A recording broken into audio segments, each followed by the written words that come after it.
देख रहे हैं आदेश वर्ल्ड न्यूज 25 चैनल को सब्सक्राइब अवश्य करें। संपादक योगेश चौहान। जय श्री राम। आज हमारे बीच भाजपा के उम्मीदवार भानु भूरिया राणापुर में एक बैठक आयोजित की गई थी शीतला माता मंदिर पर, जहां पर पहुंचे थे।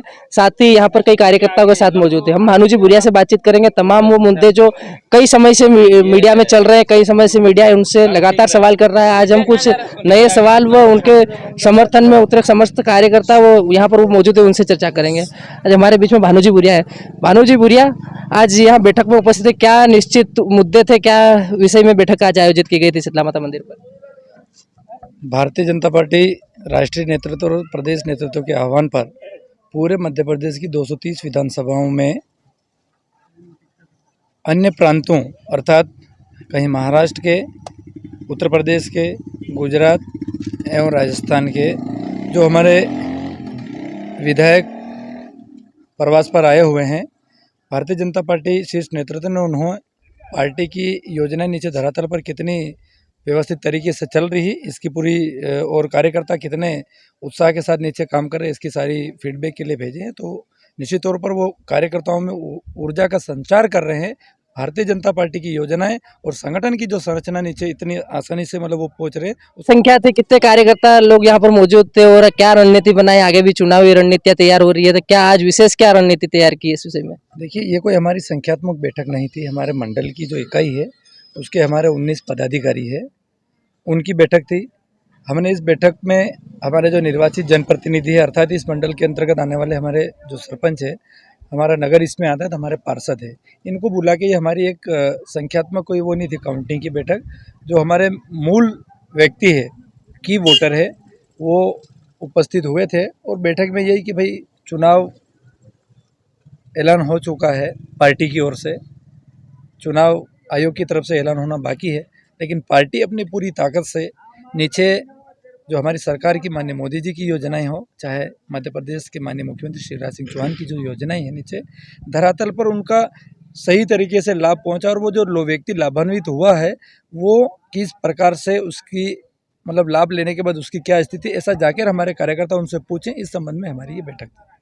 भानु भैया, जैसे लगातार विरोध तो और आपको जैसे उम्मीदवार घोषित किया था उसके बाद काफ़ी अच्छा आपका स्वागत किया गया, उसके बाद कई विरोध भी हुए और आप लोगों ने काफ़ी अच्छी बैठकें करी हुई, कई संपर्क किया, कई वीडियो भी वायरल हुए उसके बाद भी।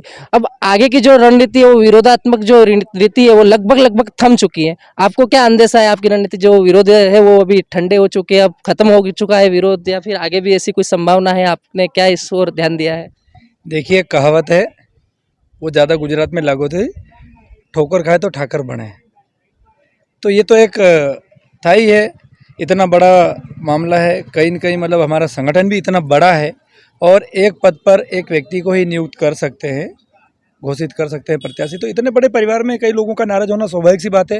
लेकिन भारतीय जनता पार्टी एक अनुशासित पार्टी है, ऐसा ज़रूर कहीं सुनने में आ रहा था। लेकिन जब हमने उनकी पूरी तहकीकात उसकी पड़ताल पर हम गए तो उसमें भारतीय जनता पार्टी के कार्यकर्ता नहीं थे, उसमें कांग्रेस के लोग थे, कांग्रेस के कार्यकर्ता थे।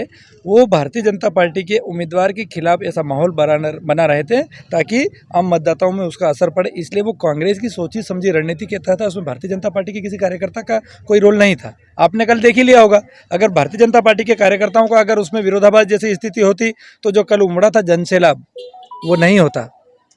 इसलिए विरोध से डरना या आगे और क्या होना, ये भारतीय जनता पार्टी ने हमें नहीं सिखाया है। हमको हमारा काम कितनी मजबूती से नीचे लेकर जाना है, आगे बढ़ते रहना है। इस मूल मंत्र के साथ भारतीय जनता पार्टी के हमारे सभी कार्यकर्ता तैयार बैठे हैं। हम नीचे जा रहे हैं और निश्चित हम जीतेंगे।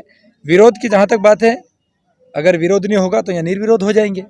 सामने कांग्रेस पार्टी है और यहाँ पर 45 साल तक आदिवासियों का खून चूसकर उनका वोट का इस्तेमाल करने वाले कांतिलाल भूरिया जैसे नेता है, वो तो जरूर रणनीति करके विरोध करवाएंगे। लेकिन हम उनके विरोधों से डरने वाले नहीं है और निश्चित तौर पर जीत होगी भारतीय जनता पार्टी की। भानु भूरिया जी, जैसे अभी चुनाव का काफ़ी समय है, अभी तो लगभग चुनाव आयोग ने चुनाव तारीखें तय नहीं करी, अभी तक कांग्रेस ने उम्मीदवार प्रत्याशी भी घोषित नहीं किए।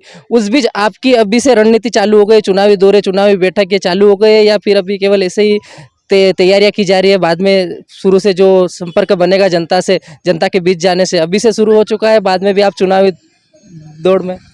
ये भारतीय जनता पार्टी संगठन ने कोई अभी घोषणा करी तो ही चुनाव है, ऐसी बात नहीं है। भारतीय जनता पार्टी पिछले चुनाव के परिणाम के दिन से फिर से उस चुनाव के लिए लग चुके थे। हमारी योजना, हमारी रणनीति तब से चल रही है और ये जब तक मतदान हो जाएगा, काउंटिंग तक ये हमारा दौर जारी रहेगा।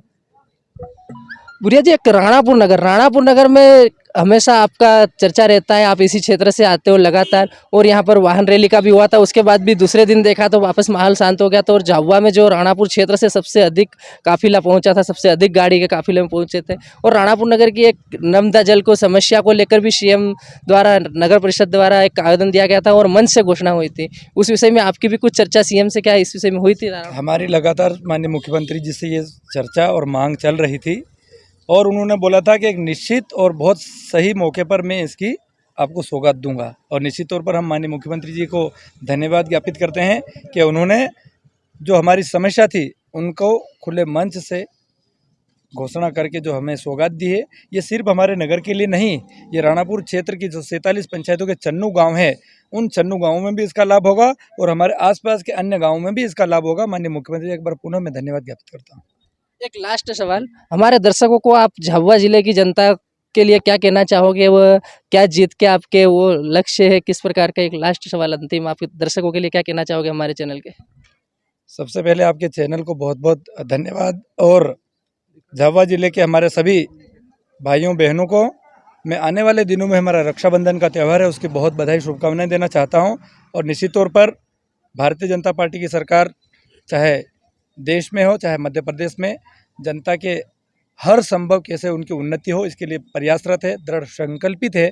और उसी संकल्प के साथ हमारा भारत माननीय मोदी जी के नेतृत्व में कैसे शीर्ष में पहुँचे, इसकी पूरी आप सब लोग भी कामना करें। हमारे मोदी जी तो काम करें, आप मोदी जी का हौसला अफजा करें। 2023 में आप मध्य प्रदेश में भारतीय जनता पार्टी को जिताएं और 2024 में मोदी जी को फिर से जिता के भारत को बहुत, इस दुनिया में जिस प्रकार से हम देख रहे हैं कि आज भारत का नाम माननीय मोदी जी के नेतृत्व में, इसरो के वैज्ञानिकों का मनोबल माननीय मोदी जी ने बढ़ाया और आज हम चांद पर है। मैं निश्चित तौर पर मेरे देश और मेरे झाबुआ के सभी भाइयों बहनों को बहुत बहुत बधाई शुभकामनाएं देता हूं कि हम चांद पर पहुंच गए। भारत माता की जय, भारत माता की जय। आज हमारे बीच यहाँ पर कई और कार्यकर्ता भी मौजूद है भाजपा के। कीर्तिश जी, आप लोग भानु भूरिया के साथ में हो, समर्थन में खड़े हो लगातार साथ में, आप लोगों के द्वारा अलग रणनीति क्या बनाई जा रही है? भानु भूरिया से अलग क्या प्रकार राणापुर नगर में किस प्रकार से देखा जा रहा है, क्या सुधार कर रहे हो? हमारे क्या परिषद के जितने भी पार्षद हैं वो अपने स्तर पे लगे हुए हैं। टोटल मोर्चा, प्रकोष्ठ, मंडल के पदाधिकारी